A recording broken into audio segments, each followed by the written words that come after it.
Hello everyone, welcome to my channel BioPrism where we will be building your foundation with me. Hi, this is Pratibha Kaushik, your friend, your tutor, your mentor or your guider. So चलिए आज का थोड़ा सा late हो गया update करने में। आज का हम टॉपिक वहीं से शुरू करते हैं जहाँ से पहले छोड़ा था। सो क्लास 10th ब्रेन पे थे हम। ब्रेन पे हमने पढ़ा था और मैंने आपको पिछले क्लासेस में बताया भी था कि भाई ऐसा है, आपको कुछ होमवर्क दिया जा रहा है जिसमें आपको नाम बताना था fore brain, mid brain and hind brain. मुझे ऐसा लगा कि मुझे ये चीज़ और बता देनी चाहिए, थोड़ा डिटेल में इसको समझा देना चाहिए था, तो इसलिए मैं दोबारा से इस टॉपिक को उठा रही हूँ, जो बचा हुआ पार्ट था जो मुझे लग रहा था। सो ब्रेन में मैंने आपको बोला था फोर ब्रेन के बारे में, इसका क्या नाम है, मिड ब्रेन का क्या नाम है और हाइंड ब्रेन का नाम क्या है। फोर ब्रेन सामने वाला होता है, मिड ब्रेन बीच का पोर्शन और पीछे हाइंड ब्रेन होता है आपका। ठीक है, तो चलिए अब हम देखते हैं। सो यहाँ पे क्लास में निधि ने बहुत अच्छा आंसर दिया है। इन्होंने ही सिर्फ आंसर दिया एक्चुअली। फोर ब्रेन को हम बोलते हैं प्रोसेनसेफेलॉन। मैंने आपको बताया था सेफेलॉन होगा किसी के पीछे, सिफेलॉन टर्म होगा। सिफेलॉन जहां पे टर्म होता है बच्चों, उसको हम बायो की लैंग्वेज में बोलते हैं ब्रेन। ये आपके लिए थोड़ा सा ट्रिकी लग रहा होगा आप लोगों को, क्योंकि यहाँ पे क्या है, कुछ नए टर्म्स आ रहे हैं, लेकिन आप जैसे जैसे पढ़ेंगे आपको बहुत इंटरेस्टिंग फील होगा। सो सिफेलॉन जिसके पीछे लगा होगा वही पार्ट होगा, वही होगा ब्रेन, यानी कि सामने वाला ब्रेन, फोर ब्रेन को हम बोलेंगे क्या, प्रोसेनसेफेलॉन। मिड ब्रेन को बोलते हैं मीसेनसेफेलॉन एंड हाइंड ब्रेन को बोलते हैं रोम्बेनसेफेलॉन।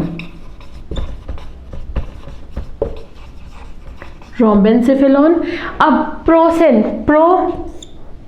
प्रो मतलब पहले, तो प्रोसेनसेफेलॉन जो फोर ब्रेन होगा, मीसेनसेफेलॉन बीच में, ठीक है, मिड मीसेन। देखिए रोम्बेनसेफेलॉन थोड़ा सा अलग है, वो तो आपको पता ही चल जाएगा। अगर ऑप्शन में आपके पास ये तीन में से कुछ भी है तो आपको पता चल जाएगा। So this is fore brain को हम प्रोसेनसेफेलॉन कहते हैं, मिड ब्रेन को मीसेनसेफेलॉन कहते हैं और हाइंड ब्रेन को हम कहते हैं रोम्बेनसेफेलॉन। ओके, सो चलिए अब हम नेक्स्ट पार्ट पे बढ़ते हैं। तो बच्चों थोड़ा सा डिस्क्रिप्शन लेते हैं इसके बारे में। तो फोर ब्रेन में ना कुछ दो चीजें हैं जो कंफ्यूज करती, दो टर्म्स है, दो नाम है। एक है सेरिब्रम और एक है सेरिबेलम। ठीक है, सेरिब्रम और सेरिबेलम, इसके नाम हमेशा कंफ्यूज करते हैं। आपके पास अगर क्वेश्चन आ जाए कि which is the part of fore brain, cerebrum और सेरिबेलम। सो सेरिब्रम है, ठीक है, ये सेरिब्रम है जो कि फोर ब्रेन का पार्ट है। सेरिबेलम होता है हाइंड ब्रेन का पार्ट, जो कि ये वाला पार्ट होता है। ठीक है, ये हाइंड ब्रेन का पार्ट होता है। तो चलिए एक ह्यूमन ब्रेन को हम स्टडी कर लेते हैं, थोड़ा सा ओवरव्यू ले लेते हैं। सो यहाँ पे ये जो आपको कॉम्प्लेक्स एरिया दिख रहा है इतना, ये है आपका फोर ब्रेन, ये वाला है हिस्सा। ठीक है, ये है आपका फोर ब्रेन जो कि सामने है या फिर सबके रीच में है। बहुत ही ज़्यादा कॉन्वुलेटेड या फिर बहुत ज़्यादा ये जैसे आपके स्मॉल इंटेस्टाइन होती है बहुत ज़्यादा कॉइल्ड, वैसे ही ये बहुत ज़्यादा कॉइल्ड होता है। ये बहुत कॉइल्ड इसलिए होता है क्योंकि यहाँ पे कॉम्प्लेक्स एक्टिविटीज़ होती है, इसको बहुत सारा स्पेस चाहिए होता है, इसको सोचना होता है, इसके पास काम बहुत ज़्यादा होता है। सो ये यहाँ पे ये जो है ये बहुत ज़्यादा कॉइल्ड स्ट्रक्चर होता है। इसके बाद आता है आपका मिड ब्रेन। तो ये पार्ट है आपका मिड ब्रेन में। मिड ब्रेन में ही आपका ये पिट्यूटरी और हाइपोथैलेमस आ जाता है। ठीक है, देन हाइंड ब्रेन में ये वाला पोर्शन है आपका पॉन्स वेरुलाए। मैंने यहाँ पे सिर्फ पॉन्स डाला, इसका पूरा नाम है पॉन्स वेरुलाए। ठीक है, पॉन्स वेरुलाए। और यहाँ पे होता है मेड्यूला ऑब्लंगाटा। मेड्यूला जिसको मैंने आपको बताया था वॉमिट सेंटर होता है। So this is vomit centre, medulla oblongata, और ये आपके यहाँ पीछे होता है। And this one is cerebellum. ठीक है, दिस वन इज सेरिबेलम। सो ये तो था आपका ह्यूमन ब्रेन के बारे में थोड़ा सा। अब अगर हम देखें, मैंने आपको बताया था कोऑर्डिनेशन हम पढ़ेंगे आज के क्लास में, तो चलिए उस पे हम आते हैं, कोऑर्डिनेशन पे। तो अगर हम कोऑर्डिनेशन की बात करें बच्चों, ठीक है, तो कोऑर्डिनेशन में इस चीज को ध्यान रखिएगा कि ये आपका है हाइपोथैलेमस और ये है आपकी पिट्यूटरी। ठीक है, पिट्यूटरी हाइपोफाइसियल ग्लैंड जिसको बोलते हैं, हाइपोफाइसियल, देखिए हाइपोथैलेमस से नीचे आ रही है, लटक रही है, इसलिए इसको बोलते हैं हाइपोफाइसियल। हाइपोफाइसियल, हाइपो नीचे लटक रही हाइपोथैलेमस से, इसलिए हाइपोफाइसियल ग्लैंड बोलते हैं। तो इसको आपको ध्यान में रखना है, ये आगे हम टर्म्स को यूज करेंगे पिट्यूटरी एंड हाइपोथैलेमस को, ठीक है। सो आपको ये ब्रेन का पोर्शन समझ में आया होगा। ये जो ऊपर की जो इसकी कवरिंग है ये होती है क्रेनियम, जिसको हम बोलते हैं स्कल, ठीक है, इसको हम बोलते हैं स्कल। और इस स्कल के जस्ट नीचे, ये ब्लैक से मैंने कर रखा है, ये स्कल के जस्ट नीचे जो है ये आपका फ्लूइड भरा होता है। मैंने आपको पिछली क्लास में बताया था कि इसमें फ्लूइड भरा होगा, जो कि इसका काम क्या है, शॉक एब्जॉर्ब करना। आपको अगर यहाँ से किसी ने हिट किया, मान लीजिए यहाँ से किसी ने हिट किया है, तो आपके ब्रेन में जब हिट करेंगे तो चोट लग सकती है ब्रेन के पार्ट्स को, तो या आप गिर जाते हैं तो आपके ब्रेन के पार्ट्स को सर के बल गिरेंगे तो चोट लग सकती है। तो यहाँ पर एक तो क्रेनियम उसको प्रोटेक्ट करेगा, और एक क्या होगा, ये जो फ्लूइड भरा होता है ना, ये शॉक को एब्जॉर्ब करता है, ठीक है। यहाँ पे ये शॉक को एब्जॉर्ब करता है, जो भी शॉक होगा वो यहाँ तक ना पहुंचे ये कोशिश करता है। वैसे अगर ज्यादा लगी हो तो भाई बोल नहीं सकते हैं, लेकिन छोटी मोटी जो होती है ना कि बच्चे कहते गिर गए और उसके बाद वो एक गोला सा लेके चले आते हैं और फिर वो थोड़े दिनों बाद वो ठीक हो जाता है, बच्चे दोबारा खेलने लगते हैं। तो दिस इज व्हाट कि अगर गिर गए हो तो आप इतना सॉफ्ट, इतना छोटा सा पार्ट है वो, अगर कॉम्प्लिकेटेड पार्ट है जो कि वो हार्म हो सकता है, तो उसको बचाता है ये आपका क्रेनियम, ठीक है। सो ये बात थी आपके ब्रेन के बारे में, जो मुझे एक बार लगा कि मैं आपको ये भी बता दूं। चलिए नेक्स्ट हम आज बात करने वाले हैं प्लांट हार्मोन के बारे में, ठीक है, या फिर कह लीजिए कोऑर्डिनेशन के बारे में। कोऑर्डिनेशन के बारे में हम बात करेंगे, और सबसे पहले हम बात करेंगे coordination in the plants. Coordination in plants. तो बच्चों जो कोऑर्डिनेशन होता है प्लांट्स में वो कैसे होता है, हमारे बॉडी में क्या होता है, हमारे ह्यूमंस के केस में हमने अभी पिछली क्लास में पढ़ा था कि नर्व एंडिंग्स होती हैं, नर्व एंडिंग होगी और कुछ ऐसा होगा कि मतलब आपके इम्पल्सेस ट्रैवल करेंगे। सो प्लांट्स के केस में हमारे यहाँ तो इलेक्ट्रिकल इम्पल्स थे ना, ह्यूमंस के केस में क्या था, इलेक्ट्रिकल इम्पल्स था, लेकिन प्लांट्स के केस में ये इलेक्ट्रिकल इम्पल्स नहीं होता है। यहाँ पे क्या होगा, इलेक्ट्रिकल इम्पल्स की जगह यहाँ पे ये केमिकली इसको डील करते हैं, ठीक है, ये केमिकली डील करते हैं। कैसे डील करते हैं केमिकली, तो इनके पास क्या होता है, मेनली केमिकल इम्पल्स जाते हैं और ये क्या करते हैं, ये यूजुअली वाटर के थ्रू काम करते हैं। इनका जो वाटर का कंटेंट होता है प्लांट की बॉडी में, वाटर कंटेंट से ये डिसाइड करते हैं मूवमेंट। हमारे यहाँ इलेक्ट्रिकल इम्पल्सेस से मूवमेंट होती है, ठीक है, इलेक्ट्रिकल इम्पल्सेस कहाँ पहुंचेंगी, मसल्स में पहुंचेंगी, फिर मसल्स मूवमेंट करना शुरू कर देंगे कि भाई आपको ऐसे मूव करना है, आपको वैसे मूव करना है। लेकिन प्लांट्स के केस में क्या होता है, ये वाटर कंटेंट जो है ना ये मेन रोल प्ले करता है। ये देखते हैं कैसे करता है। तो ये क्यों यहाँ पे इलेक्ट्रिकल इम्पल्स नहीं होता है, देखिए सबसे पहली चीज तो इलेक्ट्रिकल इम्पल्स जेनरेट करता है जो हमारा इलेक्ट्रिकल इम्पल्स जो है, इसका ड्रॉबैक क्या है कि ये जो है ये आपका कुछ टाइम लेता है रीसेट होने के लिए, ठीक है। एक बार मान लीजिए ये एक नर्व सेल है, ये एक नर्व सेल है, ठीक, ये एक नर्व सेल है जो कि इलेक्ट्रिकल इम्पल्स ले रहा है। ये इलेक्ट्रिकल इम्पल्स लेगा, ये दूसरे सेल को देगा, ठीक है, ये दूसरे सेल को देगा। अब ये जब दूसरे सेल को देगा ना बच्चे, तो ये अपने रेस्टिंग पीरियड में चला जाएगा। मान लीजिए इसके पास 70 वोल्ट आया, सॉरी मिली वोल्ट बहुत ज़्यादा हो गया था, ये तो 70 मिली वोल्ट आया, 70 MV अगर इसके पास इलेक्ट्रिकल इम्पल्स आया तो ये इसको यहाँ पे ट्रांसफर करेगा। लेकिन जब तक इसके पास दूसरा आएगा तब तक ये तुरंत नहीं आ जाता, तब तक ये रीसेट होता है, तब तक ये वेट करता है, रिस्टोर करता है अपने आप को। तो ये चीज़ें जो है ये बहुत टाइम बहुत ज़्यादा तो नहीं, लेकिन इतना फास्ट नहीं होता जितना फास्ट इसको होना चाहिए था। तो ये एक ड्रॉबैक हो गया जो कि प्लांट्स के केस में यहाँ पे क्या हो जाता है, वाटर कंटेंट से ये देख लेते हैं। तो प्लांट्स के केस में जो कोऑर्डिनेशन होता है इसको हम बोलते हैं मूवमेंट इन द प्लांट्स। कैसे हम प्लांट्स में मूवमेंट हो रहा है, तो ये मूवमेंट जो होता है ये दो चीजों पे डिपेंडेंट होता है, ठीक है। एक होता है डिपेंडेंट ऑन द ग्रोथ,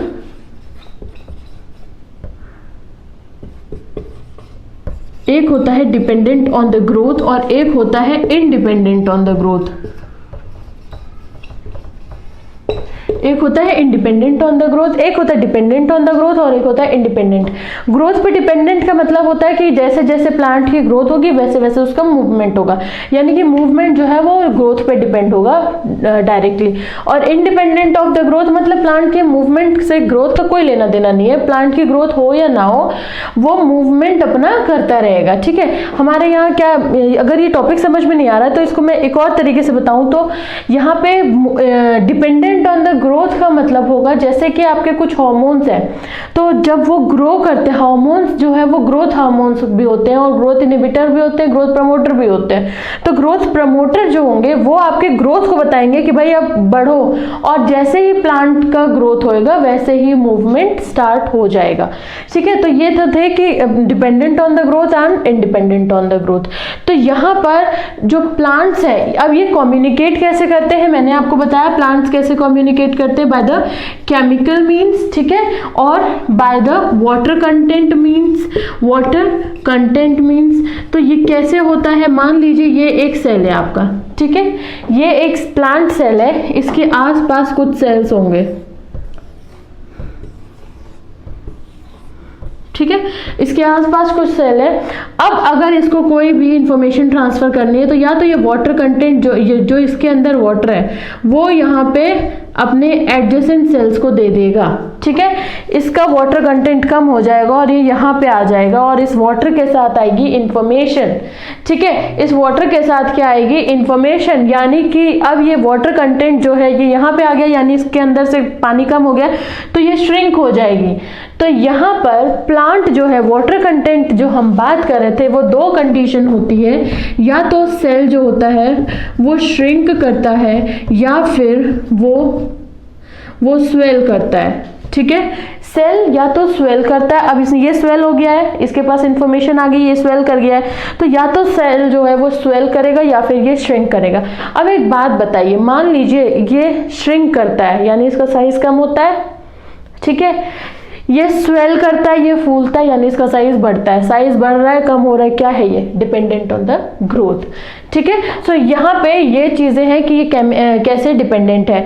अगर हम डिपेंडेंट ऑन द ग्रोथ की एक और बात करें तो आपने देखा होगा बहुत सारे क्रीपर्स होते हैं, टेंड्रिल्स के बारे में जानते हैं आप, टेंड्रिल्स देखा होगा, प्लांट की बेल वाले प्लांट्स देखे जिनमें जो कि क्रीपर्स होते हैं, जो कि क्लिंग करते हैं किसी भी चीज से, जैसे आपकी बेल होती, करेले की बेल है, या आप और देखा होगा आपने, तो ये ना एक प्लांट को, अगर ये एक आपका प्लांट है तो ये यहाँ पे क्या करता है, ये इसके आसपास चारों तरफ क्लिंग कर लेता है, चारों तरफ जम जाता है, और जिस पतली सी डंडी होती है लाइट ग्रीन कलर की जिससे ये हैंग करता है उसको हम बोलते हैं टेंड्रिल। ठीक है, तो ये जो होता है ये प्लांट का वो पार्ट है जो कि आपको क्लाइंबर्स में पाया जाता है, जो कि क्लाइंब करने के हेल्प करता है। ठीक है, इसके जो टिप होती है बच्चों, इस टेंड्रिल की जो टिप होती है ये बहुत सेंसिटिव होती है। Sensitive to what, sensitive to growth, ये सेंसिटिव होती है। मान लीजिए यहाँ से ये एक क्लाइंबर है, ठीक है, ये इसकी क्या है, ये है इसकी टेंड्रिल, बहुत पतली सी होती है ये इसकी टेंड्रिल है, और यहाँ पे एक प्लांट का पार्ट है ये। ठीक है, अब इसने यहाँ पे ये टच करा, जैसे ही ये टेंड्रिल यहाँ पे टच करेगा वैसे ही क्या होता है कि ये जो टेंड्रिल है ये नहीं ग्रोथ करने लग जाएगा, ये टच करेगा और ये इसको पकड़ लेगा। ठीक है, ये इसको पकड़ लेगा अच्छे से, और जो पार्ट है प्लांट से दूर है, यानी कि ये वाला जो पार्ट है, अब ये वाला पार्ट इसके चारों तरफ घूम जाएगा और ये क्लिंग कर लेगा।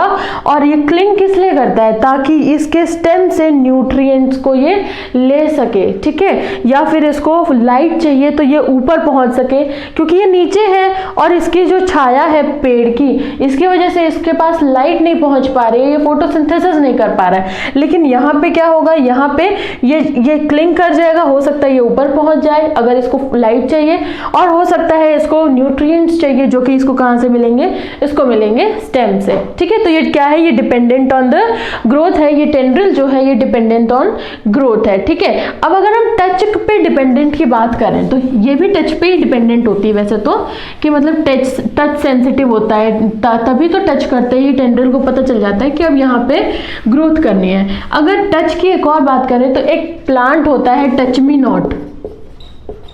टच मी नॉट ये क्या है, ये जिसको आप हिंदी में बोलते हैं छुई मुई का पेड़ पौधा, सॉरी, इसका नाम होता है मिमोसा, मिमोसा प्यूडिका, इसका नाम होता है मिमोसा प्यूडिका, ये इसका बोटानिकल नेम है। टच मी नॉट प्लांट और मिमोसा प्यूडिका के साथ क्या होता है, आपने देखा होगा उसको आप टच करते हैं, जैसे ही आपने टच किया क्या होगा, वो एकदम मुरझा जाएगा और नीचे की तरफ ढल जाएगा। तो यहाँ पे होता क्या है, यहाँ पे होता क्या है, ये अपने वाटर कंटेंट को तुरंत कम कर देता है। जैसे ही टच हुआ, ये टच सेंसिटिव प्लांट है, ये वाटर कंटेंट को कम करेगा। वाटर जो है वो दूसरे सेल्स में जाता है, दूसरे सेल से आगे बढ़ते बढ़ते बढ़ते बढ़ते इनको सिग्नल मिलता है सबको, और वो सारा प्लांट एक बार ही नीचे आ जाता है। देखिएगा टच करते ही नहीं होता है तुरंत, थोड़ा सा टाइम लगाता है, जैसे हम टच करते ही भाग जाएंगे, लेकिन यहाँ पे थोड़ा सा टाइम लगेगा क्योंकि वाटर कंटेंट को हर सेल के पास जाना है, तो ये थोड़ा सा टाइम लगाएगा, ठीक है। अब जो प्लांट्स हैं वो रिस्पॉन्ड करते हैं स्टिमुलाई को, जो भी स्टिमुलाई होता है, स्टिमुलाई और स्टिमुलस पता है ना, स्टिमुलस का ही क्या बोलते हैं, ये प्लूरल फॉर्म है स्टिमुलाई। तो जब स्टिमुलस का मतलब होता है कोई भी हमें रिफ्लेक्स देना, जिसके कोई भी हमें हिंट देना, कोई भी हमें एक्शन जिसका रिएक्शन हो सके, जिसका हम रिफ्लेक्स दे सके। तो it can be stimuli, photo भी हो सकता है, जियो भी हो सकता है, तो ये कुछ भी हो सकता है बच्चों, ठीक है। तो स्टिमुलाई जैसे ही मिलता है प्लांट को जो भी स्टिमुलाई मिलता है वो दो तरीके से इस पर रिस्पॉन्ड करता है, या तो उसके ग्रोथ करता है। तो चलिए अगर हम ग्रोथ की बात करते हैं तो प्लांट जो है वो स्टिमुलाई को कैसे रिस्पॉन्ड करता है, बाय ग्रोथ, ठीक है। प्लांट की ग्रोथ होगी तो पता चलेगा कि वो स्टिमुलाई को रिस्पॉन्ड कर रहा है। अब मैंने आपको ये दो टर्म बोले, फोटो या जियो। फोटो का मतलब होता है लाइट, फोटो का मतलब होता है लाइट, और जियो का मतलब होता है ग्रेविटी, ठीक है। जियो का मतलब होता है ग्रेविटी। अगर हम एक पॉट ले लें, अगर हम एक पॉट लेते हैं और इसमें हम एक प्लांट लगाते हैं, ठीक है, इसमें हमने मान लीजिए एक प्लांट लगाया, ठीक है, तो क्या होगा, अगर यहाँ पे सन है, ठीक है, इसको अगर यहाँ पे सन है, इसके सन की रेज पड़ेंगी, तो क्या होता है, ये जो रूट्स है ना, ये तो अपोजिट डायरेक्शन में मूव करेंगी, और ये जो शूट है, शूट क्या होता है, शूट अपर पार्ट होता है, जो रूट से, जो सॉइल में ऊपर होता है, सॉइल से ऊपर वो होता है शूट, और जो नीचे होता है वो होता है आपका रूट पार्ट प्लांट का। तो शूट क्या करता है, टूवर्ड्स द सन ग्रो करता है, और रूट जो होता है वो अपोजिट सन ग्रो करता है।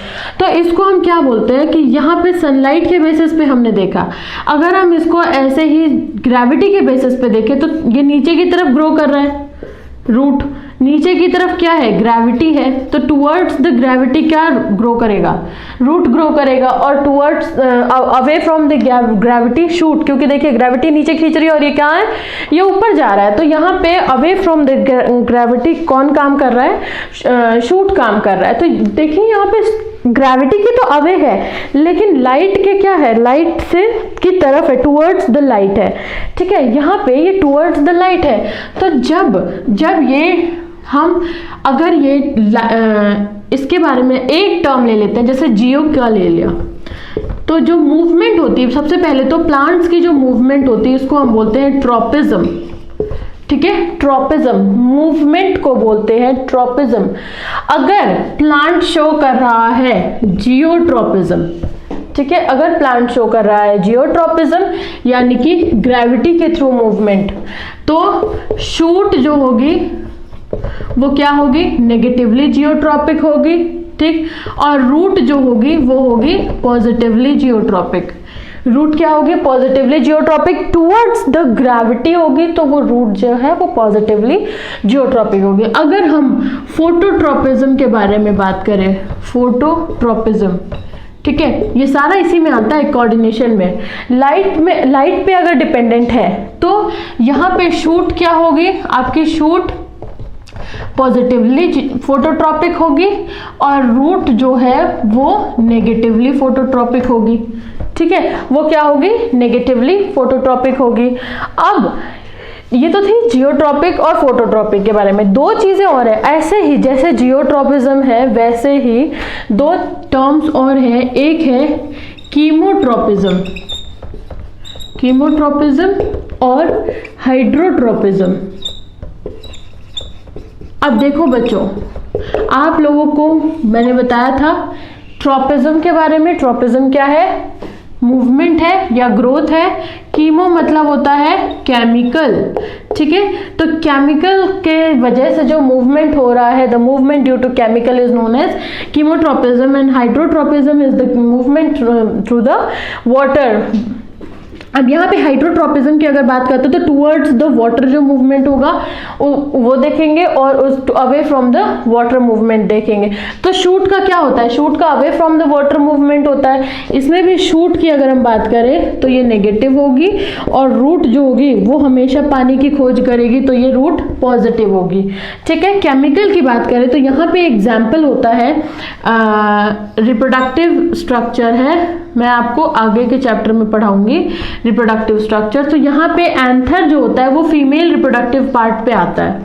ठीक है, जो मेल रिप्रोडक्टिव ऑर्गन है या फिर जो एंथर है वो आता है फीमेल रिप्रोडक्टिव पार्ट पे, और यहाँ से ये एक ट्यूब लाइक स्ट्रक्चर बनाता है ताकि ये अंदर जा पाए।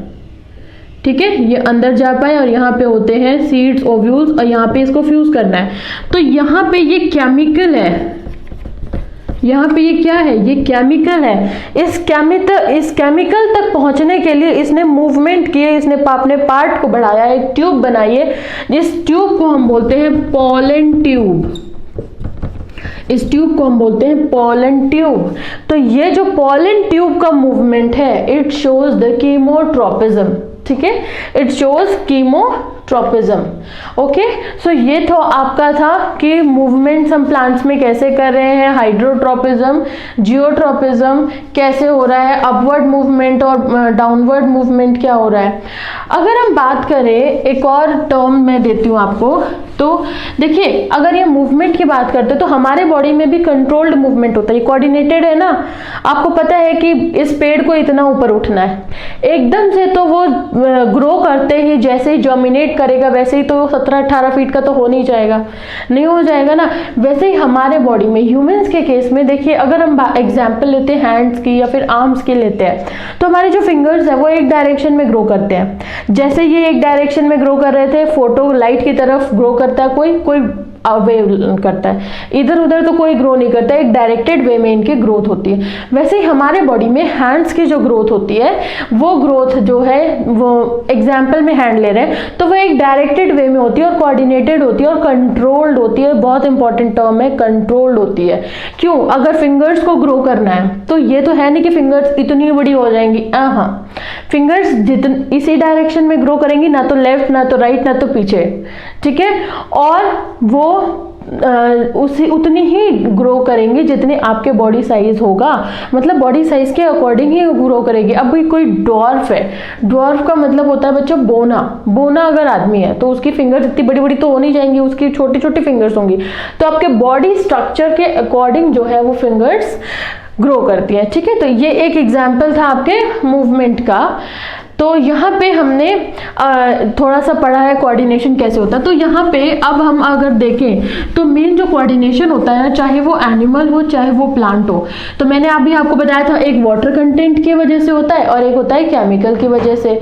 ठीक है, केमिकल मैसेंजर्स होते हैं। तो यहाँ पे टर्म आता है हार्मोन के बारे में। ठीक है, हार्मोन, हार्मोन क्या है, hormone are the chemical messengers. Chemical messengers हर जगह तो इलेक्ट्रिक इंपल्स नहीं ट्रैवल कर सकते, जहाँ पे नर्वस टिश्यू होगा वहीं पे इलेक्ट्रिकल इंपल्स ट्रैवल करेंगे, लेकिन प्लांट्स के केस में इलेक्ट्रिकल इंपल्स नहीं होते हैं, नर्वस टिश्यू ही नहीं होता है। तो वो कैसे अपने इंफॉर्मेशन को ट्रैवल करेगा, वो ट्रैवल करवाता है थ्रू द हार्मोन्स। अब हार्मोन्स जो है वो केमिकल मैसेंजर्स होते हैं। शुरुआत में मैंने बताया था कि वाटर कंटेंट और केमिकल उसको देखता है, तो यहाँ पे अब हम बात करेंगे केमिकल्स के बारे में। तो ये है हार्मोन जो कि दो दो तरीके के होते हैं, एक होता है ग्रोथ इनहिबिटर, ग्रोथ प्रमोटर, और एक होता है आपका ग्रोथ इनहिबिटर।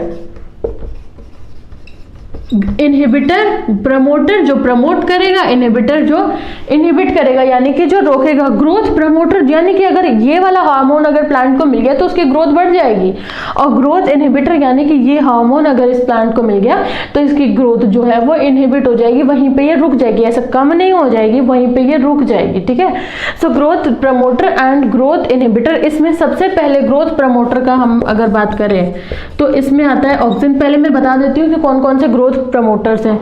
ऑक्सिन है, जिब्रेलिन है, ठीक है, जिब्रेलिन है, और एक होता है साइटोकाइनिन, साइटोकाइनिन, और यहां इनहिबिटर में है एब्सिसिक एसिड, एब्सिसिक एसिड, ठीक है, एब्सिसिक एसिड।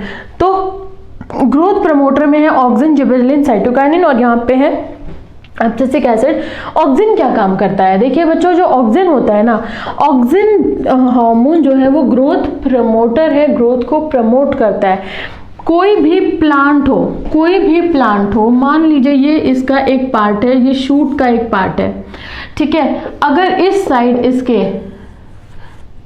ये एक शूट का पार्ट है, यहाँ पे सन है, ठीक है, तो सन की रेज अगर इधर आ रही है, बहुत ध्यान से देखिएगा, इसको समझने वाली बात है। अगर ये अभी समझ लिया तो आगे जो ऑक्सिन का क्लासेस में कंसेप्ट आएगा वो आपको परेशान नहीं करेगा। बच्चे बहुत परेशान होते हैं 11th 12th में।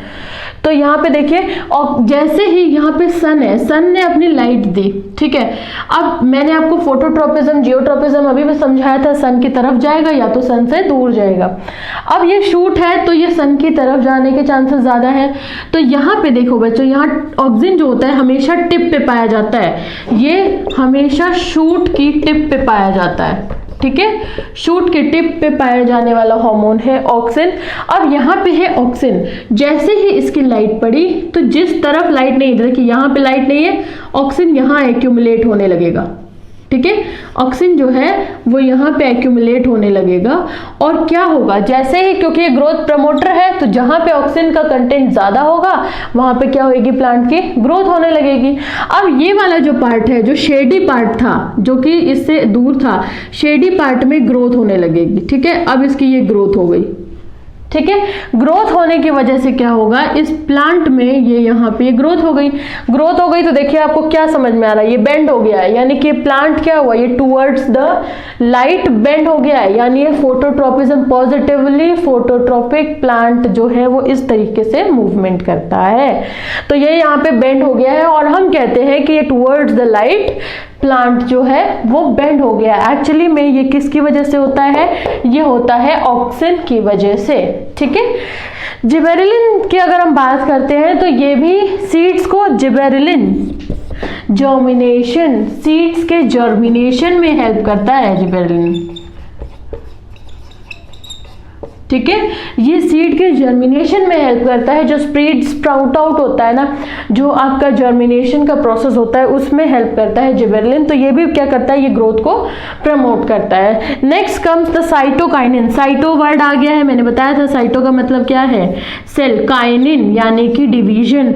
जो हार्मोन आपके सेल डिवीजन को प्रमोट करेगा वो होता है साइटोकाइनिन। एक शूट की ही बात कर लेते, चलिए यहाँ पे है, हाँ तो बच्चों प्लांट में ही एक पार्ट होता है मेरिस्टेमेटिक पार्ट, ठीक है। अब मेरिस्टेमेटिक पार्ट क्या होता है, जो कि ग्रोथ करता है, ठीक है। हमेशा प्लांट में ग्रोथ मेरिस्टेमेटिक पार्ट में होगी। जैसे हमारे बॉडी में स्टेम सेल्स इंपॉर्टेंट होते हैं, वैसे यहाँ पे मेरिस्टेमेटिक पार्ट होता है जो हमेशा ग्रोथ करता है। तो वहां पे हमेशा क्या मिलता है, साइटोकाइनिन मिलता है आपको। मेरिस्टेमेटिक पार्ट में साइटोकाइनिन मिलता है। अब ये पार्ट है जहाँ पे साइटोकाइनिन मिल रहा है, तो ये क्या होगा, ये सेल्स 1 से 2, 2 से 4 ऐसे सेल्स का डिवीजन होगा, यानी कि इसकी सेल का डिवीजन होगा, यानी कि सेल के नंबर बढ़ेंगे। जब सेल के नंबर बढ़ेंगे तो प्लांट की ग्रोथ भी बढ़ेगी, ठीक है। यहाँ पे ये ग्रोथ को प्रमोट कर रहा है। Next comes the growth inhibitor. Growth inhibitor में आता है आपका एब्सिसिक एसिड। अब ऐसा देखिए, इसको मैसेज पहुंच चुका है कि भाई ग्रोथ करनी है, साइटोकाइनिन है, देखिए इसने बता दिया ग्रोथ करना है, इसने बता दिया ग्रोथ करना है, इसने बता दिया ग्रोथ करना है, ये तो कंटिन्यूअसली ग्रोथ करते जाएंगे ना। लेकिन ऐसा भी तो होना चाहिए कि अगर ये कंटिन्यूअसली ग्रोथ करेंगे तो ये बहुत ऊपर प्लांट्स बहुत बड़े हो जाएंगे। तो यहाँ पे कंट्रोल कैसे होता है, कोऑर्डिनेशन कैसे होता है, कंट्रोल कैसे होगा, ये करेगा कंट्रोल एब्सिसिक एसिड। अब जब जितनी ग्रोथ इसको करनी है उतनी ग्रोथ अगर इस प्लांट ने कर ली, प्लांट के इस पार्ट ने कर ली, तो वहां पे सिक्रीट होना शुरू हो जाएगा एब्सिसिक एसिड, वहां पे एक्यूमुलेट होना लगेगा ये हार्मोन एब्सिसिक एसिड। और ये हार्मोन क्या करेगा, अब ये प्लांट्स की ग्रोथ को रिस्ट्रिक्ट कर देगा, इसको रोक देगा। ठीक है, सो यहाँ पे ये एब्सिसिक एसिड जो है ये ग्रोथ इनहिबिटर है। अब आपने अगर देखा हो wilting of the leaves, wilting का मतलब पता है क्या होता है? विल्टिंग दो तरीके की होती है बेटा। देखिए जब आप प्लांट्स को ज़्यादा पानी दे देते हैं तो भी वो मुरझा जाते हैं, मर जाते हैं। जब आप बहुत कम देते हैं तो भी वो मुरझा जाते हैं और मर जाते हैं। तो ये जो विल्टिंग है, ये जो अपने आप पत्तियां टूट जाती हैं, ठीक है, जहाँ जो कि पानी की कमी से भी होती है और पानी के ज़्यादा से भी होती है, तो वो करवाता कौन है? वो ये हार्मोन करवाता है, विल्टिंग ऑफ द लीव्स।